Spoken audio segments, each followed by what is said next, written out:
जैसा कि आप देख पा रहे हैं, मैंने एक एग्ज़ाम्पल लिया है। एक सेल के अंदर मैंने अपना काफ़ी लंबा डेटा पेस्ट करा है और इस वीडियो में हम बात करेंगे कि कैसे हम इस पूरे डेटा को, जो कि काफ़ी आगे तक जा रहा है, अपने अकॉर्डिंग अरेंज कर सकते हैं एक पैराग्राफ की फॉर्म में।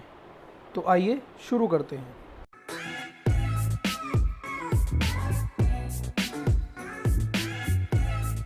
दोस्तों, मैं इस डेटा को कॉपी करके नीचे पेस्ट कर लेता हूँ।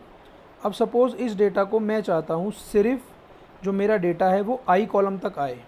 तो अभी तक जो हम मेथड फॉलो करते हैं वो कुछ ऐसा होता है कि जहाँ तक भी ये डेटा आई कॉलम में विजिबल हो रहा है, मैं उसके आगे का डेटा मैनुअली सेलेक्ट करता हूँ, उसको कट करता हूँ और उसके नीचे पेस्ट करता हूँ। फिर उसके आगे जो भी डेटा आ रहा है मैं उसको मैनुअली सेलेक्ट करता हूँ, कट करता हूँ और उसके नीचे पेस्ट करता हूँ। तो इस तरीके से ये जो मेरा डेटा था ये आई कॉलम तक अरेंज हो गया और ये एक पैराग्राफ की फॉर्म में आ गया। दोस्तों, ये था एक ट्रेडिशनल वे। मैं आपको सेम चीज़ जस्टिफाई की हेल्प से बहुत इजी तरीके से करनी सिखाता हूँ। इसको मैं डिलीट कर देता हूँ। मैं दोबारा इस डेटा को लेके आता हूँ नीचे। मैं चाहता हूँ कि मेरा ये डेटा आई कॉलम से आगे ना जाए और वो आई कॉलम तक ही रहे। तो मैंने आई कॉलम तक की रेंज सेलेक्ट करी और नीचे की भी 2-3 रोज़ और सेलेक्ट कर ली। उसके बाद मैं होम टैब में फिल के अंदर गया और मैंने जस्टिफाई पे क्लिक करा। जैसे ही मैंने जस्टिफाई पे क्लिक करा, उसने इस डेटा को ए से आई कॉलम तक के अंदर ही रैप कर दिया और उसे एक पैराग्राफ में कन्वर्ट कर दिया। ऐसे ही अगर मैं इस डेटा को चाहता हूँ कि ये डेटा मेरा एल कॉलम तक अरेंज हो, तो मैंने एल तक की रेंज सेलेक्ट करी। और दोस्तों, ये हमारे पास ऑप्शन होता है कि हम सिर्फ वही रेंज सेलेक्ट करें या फिर हम नीचे तक की भी रेंज सेलेक्ट करें। अगर हम वही रेंज सेलेक्ट करते हैं तो एक्सेल हमें एक पॉपअप देता है। मैं आपको करके दिखाता हूँ।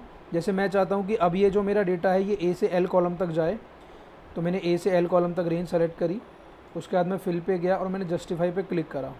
तो एक्सेल ने मुझे एक पॉपअप दिया कि text will extend below selected range, यानी कि जो मेरा टेक्स्ट है वो इस रेंज के एक्सटेंड जाएगा, यानी वो नीचे तक जाएगा।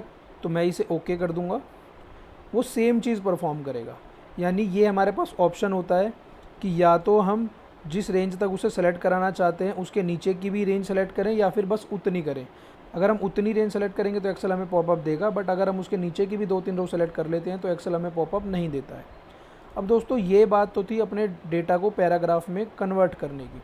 बट अगर हम चाहते हैं कि हमारा डेटा वापस उसी फॉर्म में आ जाए जिस फॉर्म में वो पहले था, तो उसके लिए हमें इस रेंज को दोबारा सेलेक्ट करना पड़ेगा जिसमें हमारा डेटा है, और हमें उससे थोड़ा एक्स्ट्रा सेलेक्ट करना पड़ेगा।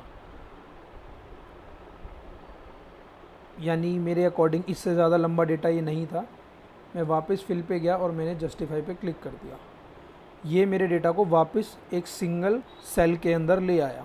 ऐसे ही अगर मैं अपने इस डेटा को भी वापस उसी फॉर्म में लाना चाहता हूँ, तो सबसे पहले मैंने वो रेंज सेलेक्ट करी जहाँ पर भी मेरा डेटा है, और मैं इसे फर्स्ट रो में लाना चाहता हूँ। तो मैंने अब काफ़ी आगे तक की रेंज सेलेक्ट कर ली और फिर मैं फिल पे गया और मैंने जस्टिफाई पे क्लिक करा।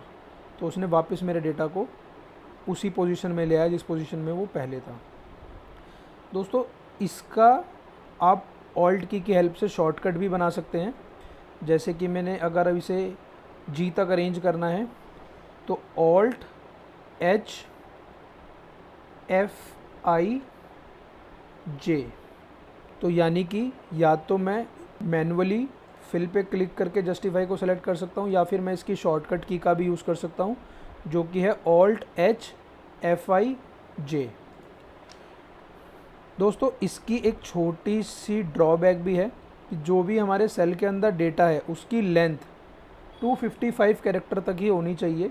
उससे आगे के जितना भी हमारा डेटा होगा ये उसको डिलीट कर देगा।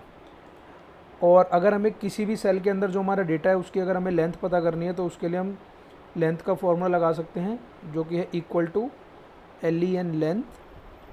हम उस सेल को सेलेक्ट करेंगे जहाँ पर हमारा डेटा है और एंटर कर देंगे। यानी इस सेल के अंदर जो भी हमारा डेटा है उसकी लेंथ 246 है, तो इसको कोई दिक्कत नहीं है। अगर ये 255 से ज़्यादा होगी तो 255 कैरेक्टर के आगे जितना भी डेटा होगा जस्टिफाई उसको डिलीट कर देगा और उसको सही से पैराग्राफ के अंदर अरेंज नहीं कर पाएगा। तो दोस्तों, इस वीडियो के लिए इतना ही।